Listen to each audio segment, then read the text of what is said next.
This conference will now be recorded. We are learning a lot as we go. So I hope that everyone else is enjoying it and excited to be learning with us.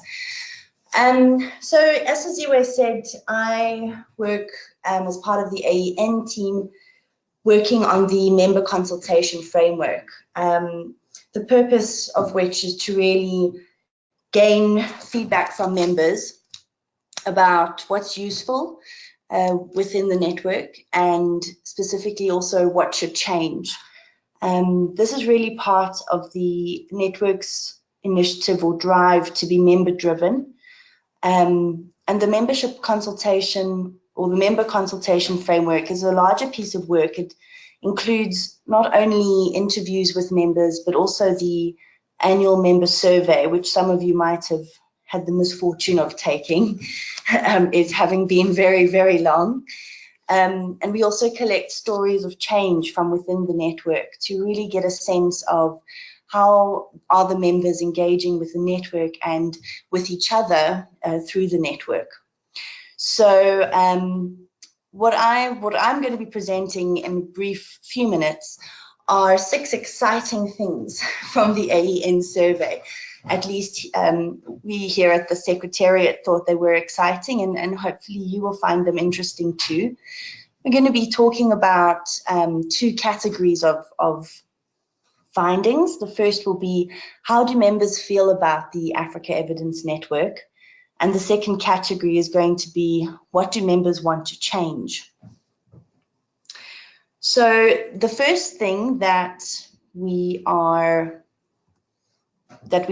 that we thought was quite interesting and very encouraging was that the most useful resources that respondents to the survey reported was the newsletter and the website. We put a lot of effort monthly into the newsletter as a team, and it was really encouraging that this is a resource that many respondents found quite useful, and it's a recurring theme across the questions within the survey that members found the newsletter quite useful. The resource database and the capacity building resources available on the AEN website was the sort of next service, or the service that was next used the most. The services that were used the least at this stage were the LinkedIn pages and the YouTube page of the AEN. And I think that's quite interesting. I think it's something for the Secretariat to reflect on about how can we make those services more useful to our members. Related to this first point is the second point about why did people feel that these services were the most useful to them. And the value of these specific services stem from their relevance and their accessibility. For example, in terms of relevance, respondents stated that the newsletter and the website are relevant to their daily work. So things that preoccupy their days, the newsletter and website allow them to do. That the newsletter and website were relevant to an African development context, and that these services particularly reflected regional priorities. So these were the reasons why respondents mentioned that the newsletter and the AEN were relevant to them. In terms of accessibility, the services that were used most by respondents were praised for being easily shared with other people, easy to engage with, but also concise.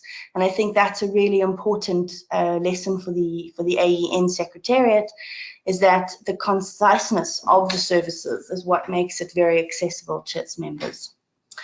The third exciting thing about how members feel about the AEN is that most people see the AEN as playing a connecting role, and that the network embodies the value of accountability and transparency. So a lot of people state that they do see collaboration between the network and other organizations. And I think this webinar series is an example of exciting developments in that further collaboration as well. One example of a member stating that they sort of feel the connecting role of the AEN was when they explained how they had learned from others, or they had met someone through the network, and that in fact meeting someone through the network who was also in part of the EIDM landscape in Africa was specifically more valuable than perhaps interacting with people who were outside of African EIDM contexts. So that's in terms of how the members or respondents to the survey feel about the AEN, but that's all fair and well. What do members want to change? The first thing that members really seem to be keen on are having more capacity building activities. Members feel that the AEN can do more to offer capacity building activities, but specifically they describe these as potentially being face-to-face workshops where real-life cases of EIDM in practice can be shared between members.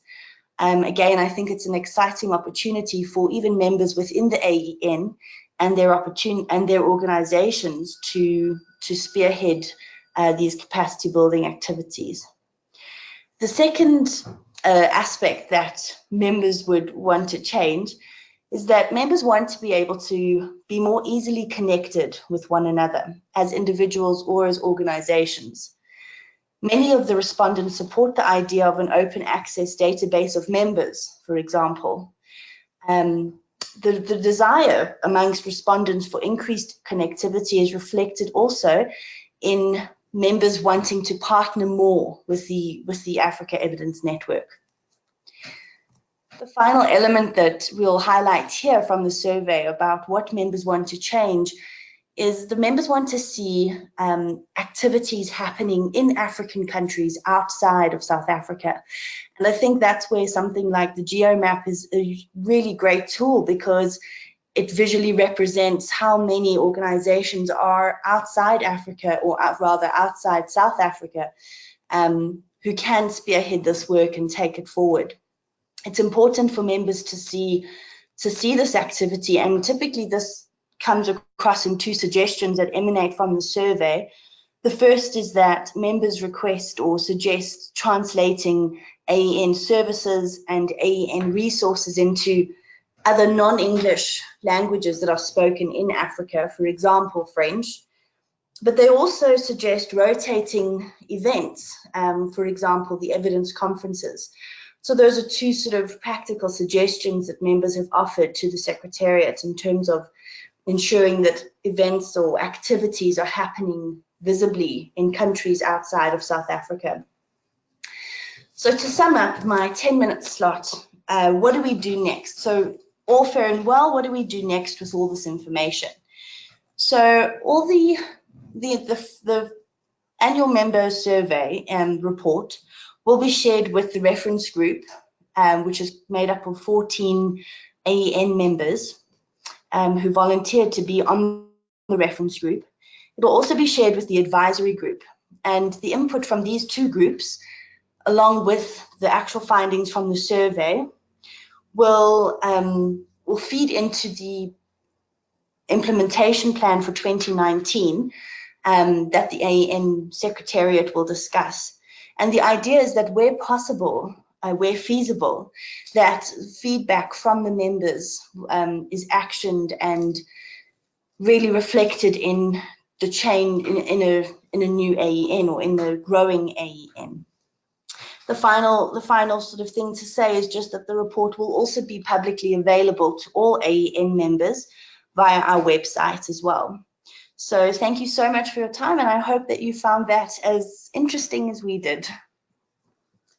Thank you very much, Natalie. That was exciting. And I think the first part of our program was sort of sharing the lessons learned by AEN. So the next slot we have two very experienced individuals in the evidence network and evidence space that are going to share their own experiences. So we'll start with Ronald, who's from ZeipNET. So he will share his experiences and his lessons learned from the work that he is doing. Thank you very much, Siziwe. Everyone can hear me properly? Hello? Yes, go ahead. Okay, great. Yeah, like Siziwe said, I'm Ronald from the Zimbabwe Evidence Informed Policy Network. And I would like to thank Ian for affording me this opportunity to share with colleagues our experience in implementing some of the capacity development interventions to interface research and policy. Just to give some bit of background, Zimbabwe Evidence Informed Policy Network is essentially a knowledge brokering or a kind of knowledge translation organization where we try to interface research and policy through various initiatives, ranging from training, also trying to strengthen institutional processes, and also, strengthening the wider ecosystem to interface research and policy in Zimbabwe. So what I want to share is our experiences in implementing the BQ project, that is the building capacity to use research evidence supported by DFID through the Vakaigo Consortium. Vakaigo project was a 3-year project. We were working predominantly in 3 countries, that is South Africa, Ghana, and Zimbabwe. And there was a work which started in a 4th country in the 3rd year, that was in Uganda, because we were sort of, adapting, and we were also flexible to include, other members or partners of it. INAS was the lead partner in the consortium, and also ODI was providing technical support. Initially, we had the Human Science Research Council of South Africa. Later on, the Department of Environment in South Africa also came aboard, and they were working directly with ODI in strengthening institutional processes of engaging with evidence. And then there was also Ghana Information Network for Knowledge Sharing, that was in Ghana, and us. So the advantage we had, as a consortium, when we formed this partnership, was that INASP had a history of supporting production, access, and sharing of research to support in-country, research and knowledge systems. It was not just in Zimbabwe, but a lot of other low and middle income countries where they were working mostly with the academia in trying to strengthen, research production and also sustainable access and effective utilization of research, mostly, in the academia. So Vakaigo came in as a sort of extension to connect some of their work so that the research that was generated could be used by policymakers. So already NASP was working through partnerships and also networks. The BQ and Vakaigo, of course, were sort of exploratory projects, aimed at testing different approaches with the idea of learning and sharing what works. So what was happening is the different organizations in the different 3-4 countries were using different approaches, to support the use of research in policy making.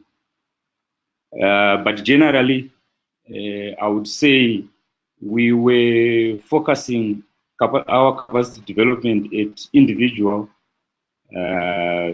institutional, and obviously the wider research to policy ecosystem.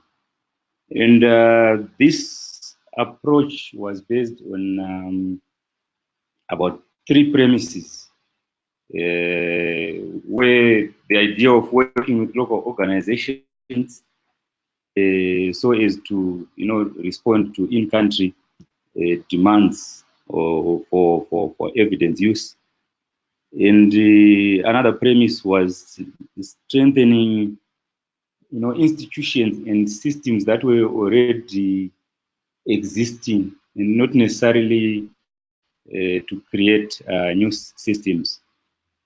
And obviously, the idea of building capacity of the respective organizations like us, ZeipNET, to try to be able to respond to future update capacities in the three countries.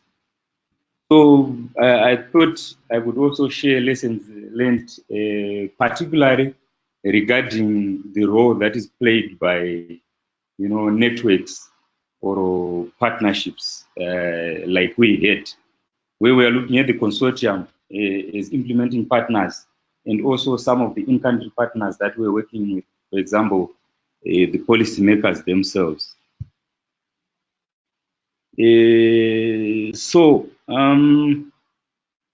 Essentially, our initiatives were aimed at linking, the dots, or rather the disconnect that is generally associated with most research and policy systems.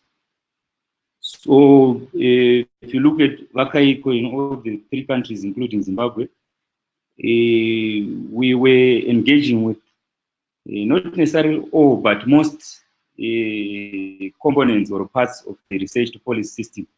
For example, we're working with think tanks, research institutions, including universities and other academic institutions, like-minded non-governmental organizations, and of course, government, ministries, parliaments, in some instances.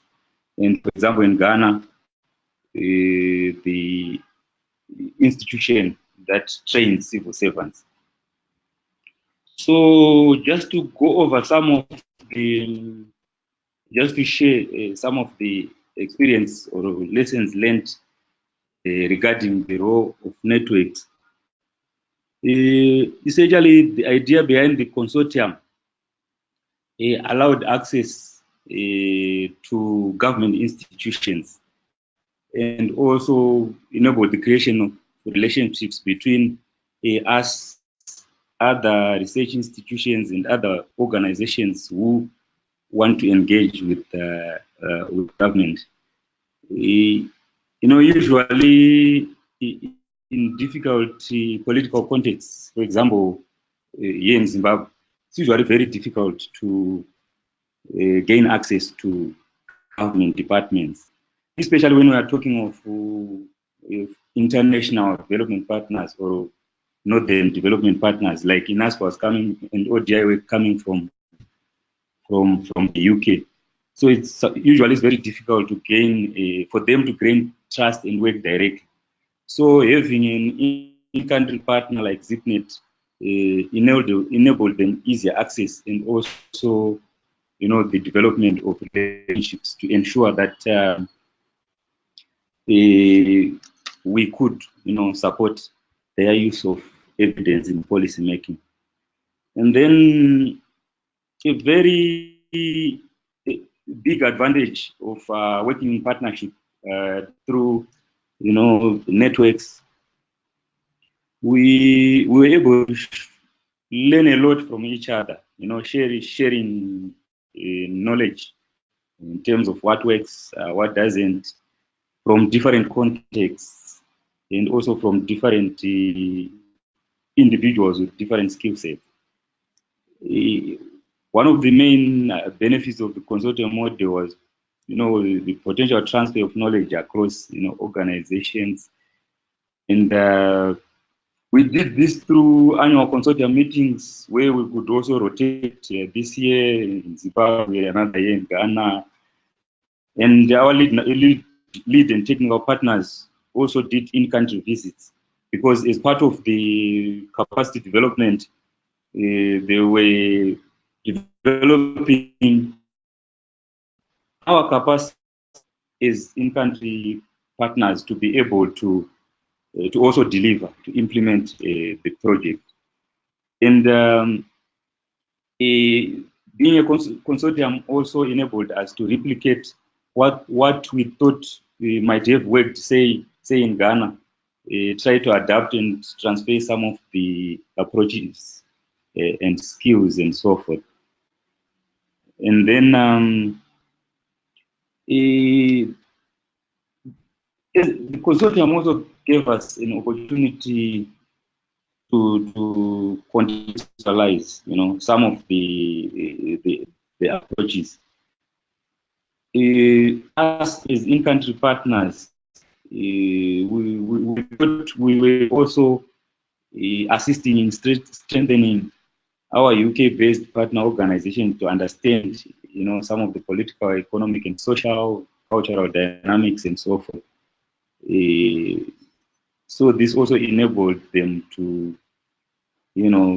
support the project based on, evidence. In other words, the programming was more evidence informed, as opposed to a situation where they just come in country in our context. Then also another component was the flexibility offered by the approach or the consortium model to mix styles and approaches, where we could use probably just as an example, online interaction, or be it training or conferences like this one, webinars, and also face-to-face, the idea of also mixing different frameworks and so forth. Because INASPO also had a short grant system where they were granting small grants to other countries who were trying to innovate and try to promote use of research, but maybe on a very, very small scale. So we're utilizing some of the styles and approaches that may have worked elsewhere. Another good important thing was the co-production, co-creation, both as the partner organizations implementing BQ and also, also co-producing and co-creating knowledge with our in-country partners like the policymakers themselves. We actually developed the toolkit that was developed by Vakaiko, for our training activities. It was actually an input from the various different organizations, including the government departments that we're working with. They also had an input into that. And what we also thought is a very critical, role that the consortium played was to legitimize, the implementing partner. See, we actually feel that the reputation and credibility of organizations, both our lead and technical and us, actually increased as a result of the consortium. For example, as ZeipNET, the idea that we were working with four other organizations in different countries, including the UK, actually strengthened our credibility and reputation when we implementing. Just as also in us able to gain access and credibility as a result of the partnership, of course. And the partnership also exposed us to other international networks, not necessarily UK and ODI, but we were able to also, get stakeholders, participate in international conferences and so on. And even this webinar is also a good example of some of the offshoots from Vakaiko. And then lastly, the issue of sustainability. Vakaiko is a consortium model aimed at strengthening local organizations, like especially brokering organizations like ZeipNET, to sustain what we had started, beyond the life of BQ. So rather than looking at exit strategies as what has been happening with most development partners, people aimed at creating a sort of legacy of self-sustaining institutions. So in order to do this, capacity development of in-country partners like ZeipNET was one of the important elements in the project as well, where they also looked at supporting our capacity to implement or to continue. So we're looking at aspects like project and financial management, pedagogical skills, communications, M&D, even just general informed quality knowledge. So as a result, this contributed, to also our growth and sustainability as we are even continuing well after the cure. And Vakaivo also opened a lot of other networks as well. Just as an example, we've actually partnered the Ministry of Health now, and we got a grant to sort of embed a rapid evidence-based, system, rapid evidence reviews with the Ministry of within the Ministry of Health. It's being supported by the World Health Organization and the Alliance for Healthy Policy Systems and Research. So it was as a result of obviously the work we were doing under Vakaivo. Well, everything was not rosy. Obviously, being a network or a consortium, it had also its challenges, of course. For example, issues to do with coordination, general agreement on approaches, considering the different contexts, and also, trying to balance the objectives of the project and also expectations. Where, especially when you look at a situation where there was supposed to be capacity development of us as partners, and also the capacity development of the policymakers themselves during implementation. But in conclusion, I would actually want to stress the fact that networks can actually strengthen the systems that enable the direct supply and use of evidence in policy processes, especially at national level.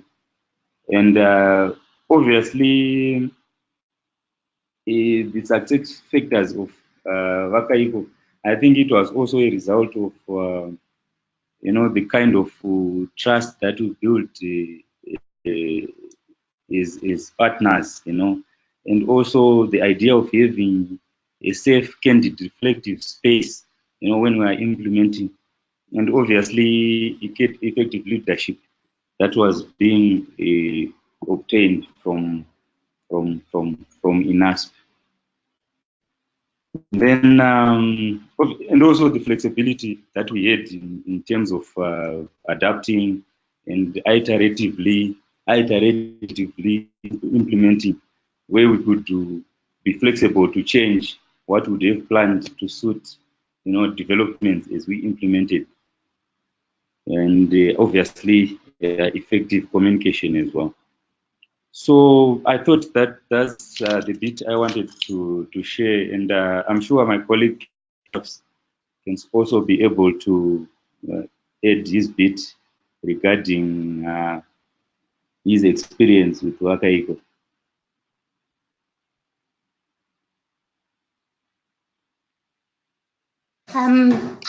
Thank you very much. Thank you very much.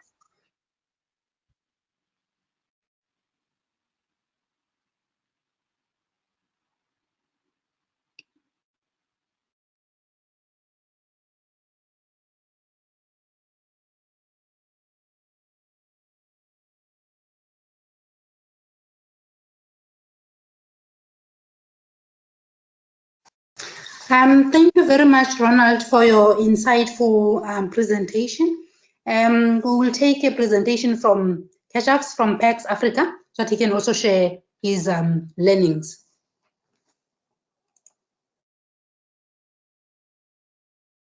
I hope everyone can hear me now.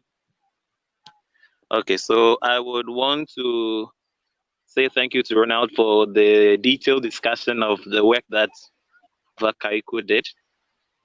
And just to mention that this webinar is seeking, among other things, to see how evidence networks can serve as a mechanism to support evidence-informed policy in Africa.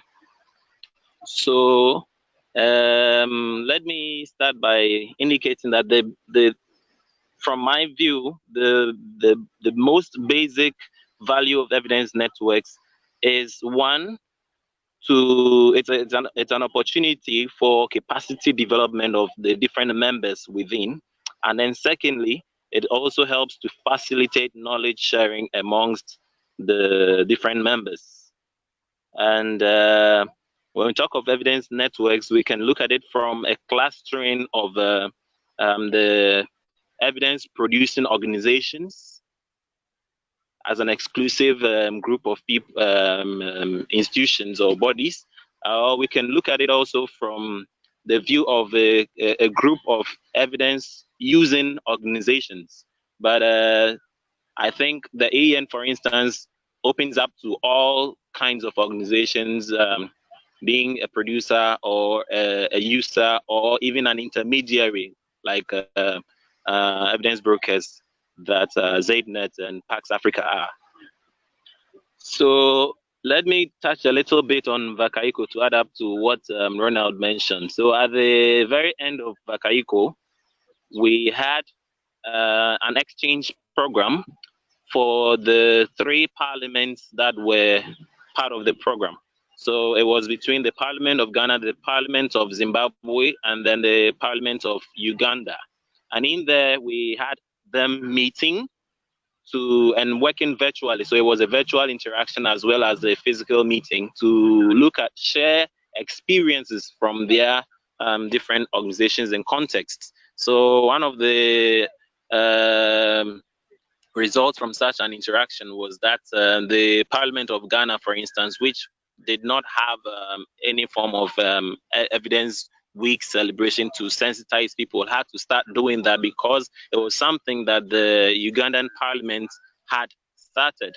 So in Ghana, that was in 2016, the Parliament of Ghana started the Evidence Week celebration, and this year it was in 2017 that they started, and then this year they held another one, which was the second one that they were doing.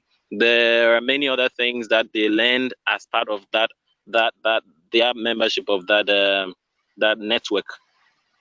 So I think the primary value in the primary results is in the sharing of experiences and all that. And I'm happy to see that from the AEN survey, members were talking about the relevance of AEN being one of the values that they see in there, because when content or the topics that are discussed within the network are not that valuable to members, they wouldn't want to actively participate. So these are things that are good to know, and I'm happy also to know that they are asking for they mentioned also that it's a platform for sharing results as a means of being accountable. You have people that you speak to about what you are doing, and other people also share what they are doing. So it makes it promotes transparency, as a survey indicated. So basically, those are the things that I would want to add up to what Ronald has mentioned.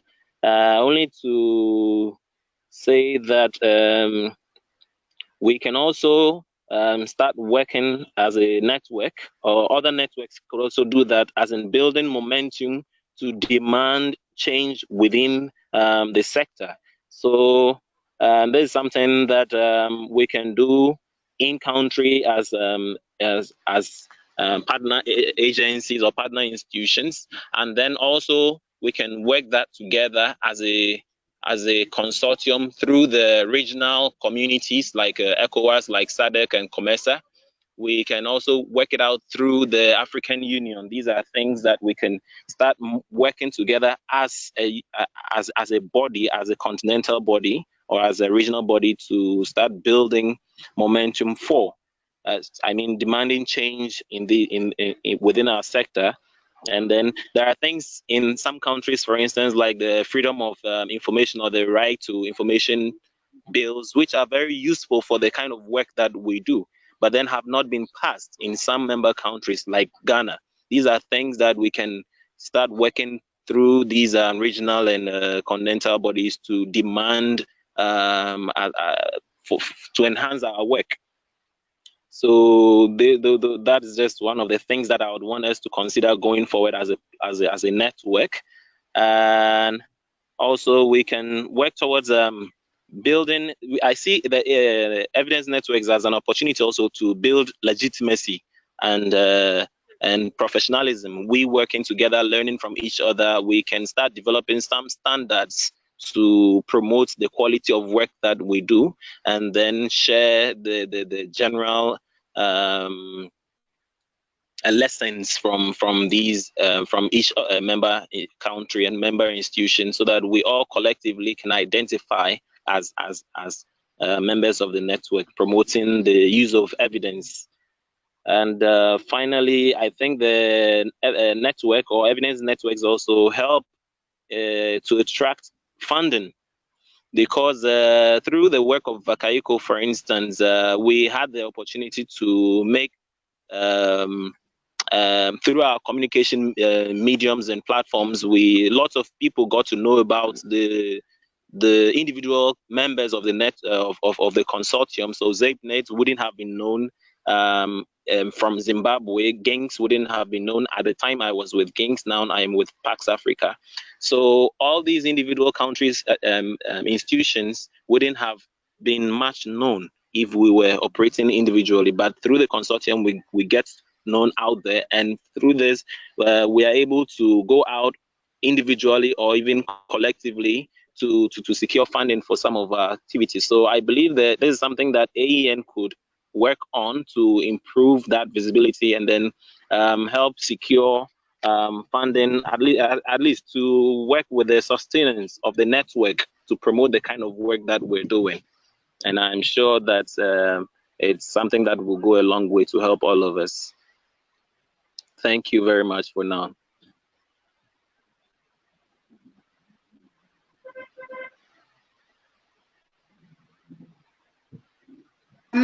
Thank you very much, Kirchuffs. That was very insightful information. I think this shows that working together to make evidence-informed decision-making is a very important value within ACE. And also, just to say, one of the goals of ACE, which is the center that AEN is housed in, is about building strategic, local, national, regional, and international partnerships with a shared vision of ensuring research is high quality, useful, and used. So we want to make sure that every time as we do our work, we look at the goals that we have as a network and as a center to make sure that we work in partnership with other stakeholders, to make sure that this mechanism of network can be used to support evidence-informed policymaking.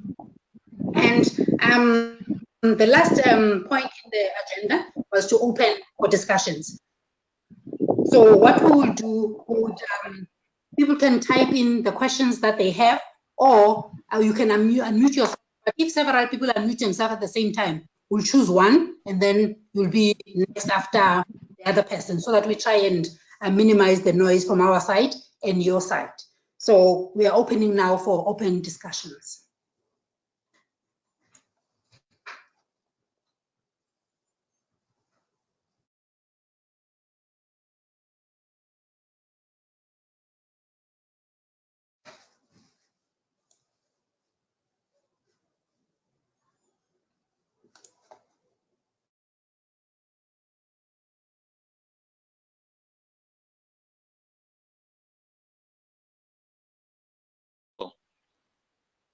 So as we are waiting for questions, maybe I may just want to touch a little on a similar network here in Ghana called the Consortium of Academic and Research Libraries in Ghana. This is a grouping of different academic and research libraries who are working to make sure that their works are one of the results they want to see is that for academic works to get to feed into policy, And then yes, they have other targets, other results that they want to realize also. But then this is one kind also that we could look at. So there are different clusterings that we can look at out for as evidence networks, and these are all useful for the kind of work we do as brokers of evidence for policy.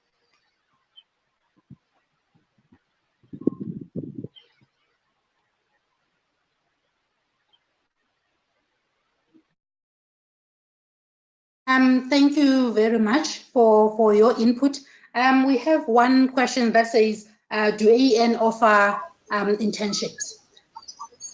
In terms of AEN for internships, we have our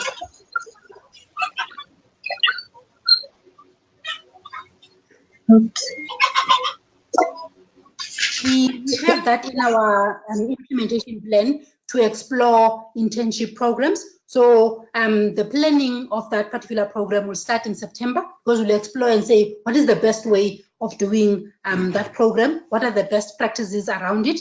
And then it will be launched as soon as we have the internship program developed.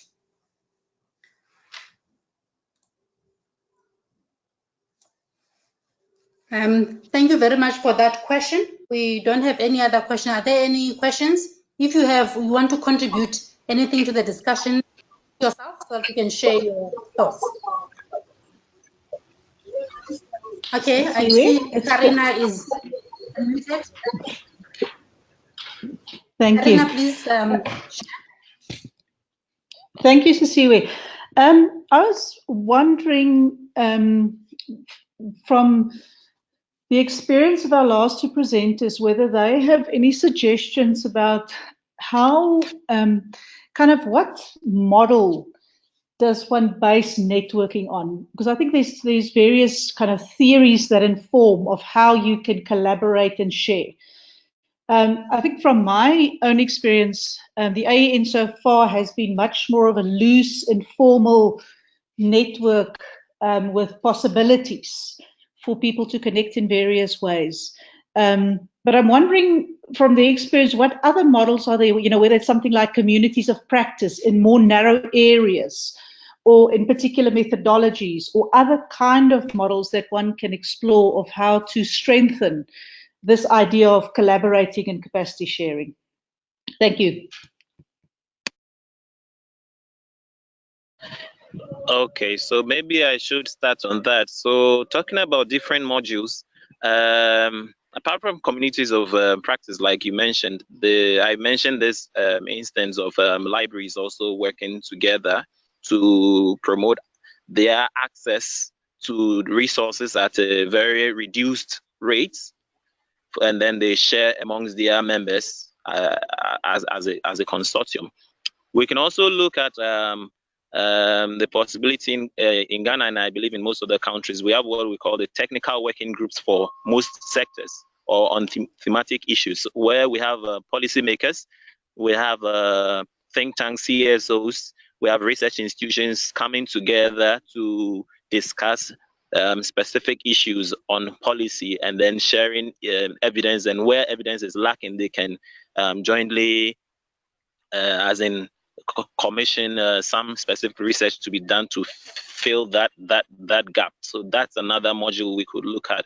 And there are some networks also that I understand operate remotely. They don't meet physically, so it could be an online, as in a distance collaboration, working through the power of the internet and sharing resources and things like that. I don't know if maybe Ronald would want to share something also on that.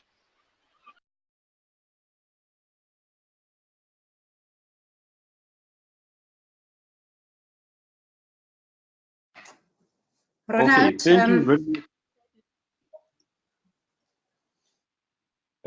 Thank you very much, Kirchuffs. Just to respond to that, you see, when we started, especially here in Zimbabwe, as Vakaiko, as I have indicated, it was a sort of exploratory kind of initiative. And one of the main components of the project was more of raising awareness, and also doing some bit of capacity strengthening here and there. So we didn't have a sort of specific model as such, but we just picked, some of our partners, like, Parliament being the supreme policy-making institution, and then 2 other ministries. And in terms of impact, we had challenges there of, especially, we managed to raise awareness, skills, and so forth. That's fine. There was some bit of impact there. But when it came to actually influencing, policy decisions, and ensuring and trying to actually attribute and trace that as a result of this, we managed to maybe influence that policy and so forth. We had a challenge there.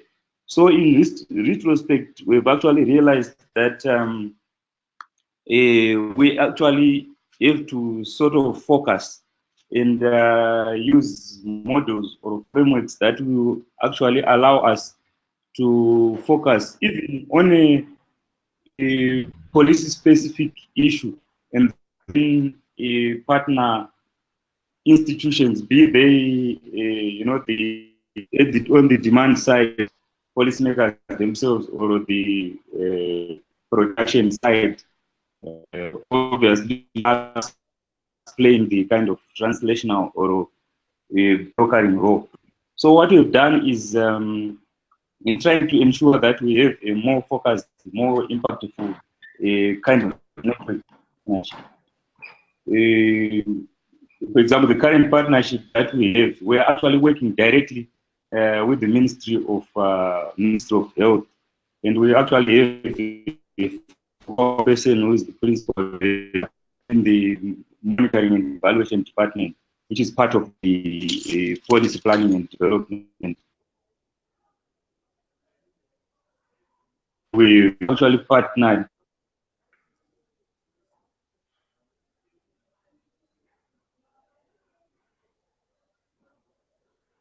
institutions. Okay. Is everyone still hearing me? Yes, we can hear you, Ron. Okay, cool. So we are actually embedding a rapid review, a platform within the ministry, complete with strengthening the actual institutional processes, including even infrastructure to support that. So if you look at such a partnership, it's more as, for example, the evidence queries themselves will actually come directly from the policymakers on a specific, policy relevant issue. And then we are engaging the people who are producing both the primary research and some of them involved in evidence synthesis processes to actually ensure that we actually synthesize evidence that will inform a certain policy issue. As a result, you actually find that you are not only strengthening institutional processes, sustainable, but actually embedding systems within the institutions and other relevant institutions within the wider ecosystem. So I think such a kind of model works well. Although you can have a broader, network, for example, like AEN, but you can also have other, specific community of practice networks that will actually focus on specific policy issues and build capacities around such. That's what I thought would be my contribution.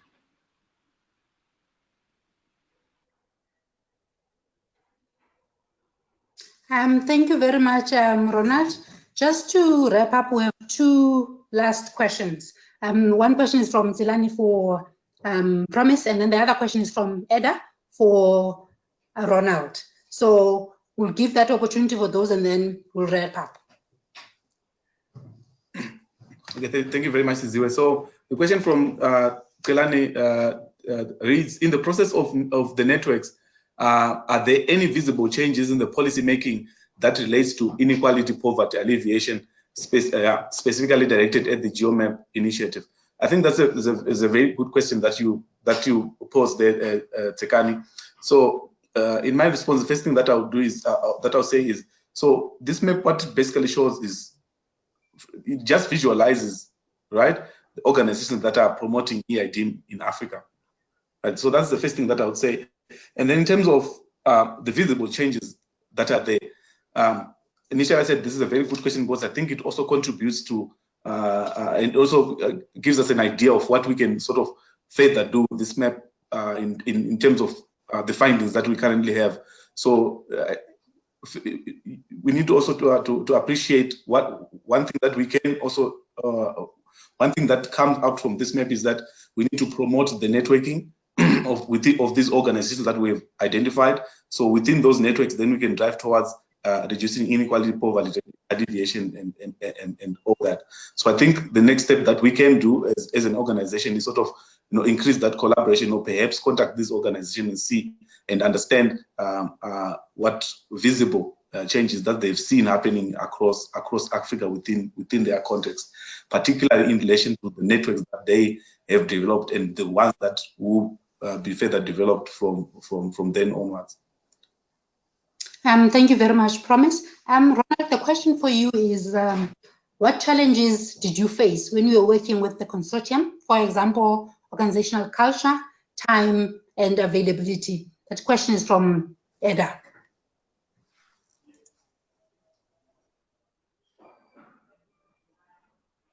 Okay, thank you very much, Sizu. Like I have briefly highlighted in my presentation, you see the kind of challenges that we faced was the issue of obviously engaging with government, with the policymakers and so forth, because we had originally been having isolated capacity development initiatives in different government institutions. We had developed a kind of relationship with some of the government departments that we ended up partnering with. And obviously, another challenge that we faced, as I've indicated, was actual coordination. Obviously, that has got an impact on timing as well, because this, when we are talking of milestone-based, especially payment systems, and you are a consortium, you've got a lead partner. Sometimes it's very difficult to balance between ensuring that you are in time you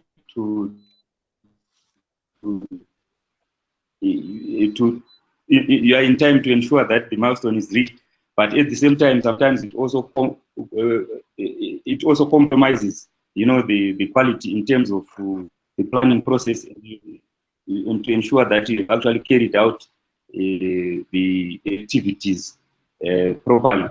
So that was a challenge as well, especially looking at the fact that the lead partner is not there with you, and they want to make things done. They are also not on the ground to know some of the challenges that you are ensuring. The bureaucracy that is associated with government departments. You write a request, and then it goes to this other office, it goes to that other office, and then it's approved. And by then, maybe you are no longer in time to ensure that you reach the milestone is in the log frame and so forth. So those are some of the challenges that we also faced.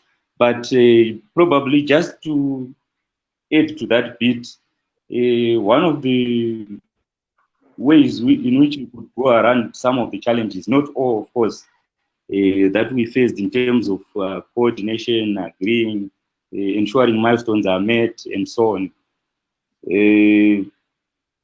There was need to have a very vibrant, communication plan for the project. So some of the tips that I can lead is also using some of the virtual platforms that exist, to quickly discuss, share news, or even resources to ensure that the project goes not just according to plan, but is also based on models and other on models that have worked elsewhere, or framework that have worked elsewhere, and also to keep regular interaction, between members, and not to necessarily wait for the meetings that you set, whether or face to face, but regular interaction where partners are easily accessible to each other whenever you need maybe to consult, and obviously creating some spaces for open conversations and reflection.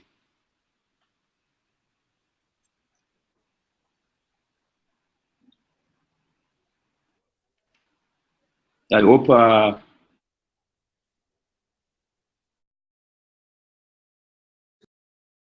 Thank you very much, Ronald, for your response. Just to indicate, there are some of the participants that have sent questions. In the interest of time, we'll respond to your questions. We'll send them to different speakers so they can respond to you. And then we need to sort of take this opportunity to thank the AEN team members and ACE team members. Thank you very much to our two discussants, Ronald and Kirchuffs. And thank you so much to all the participants that have joined us in our first webinar. We are so excited to be one of the networks that are supporting evidence policy making in Africa. We are very thankful, and I think the discussion that we've had today is going to be an ongoing one, because it won't end today. We need to go out there and continue this discussion, and I'm hoping that we'll see all of you at the Evidence Conference 2018 in Pretoria, South Africa. Thank you very much, everyone. Farewell.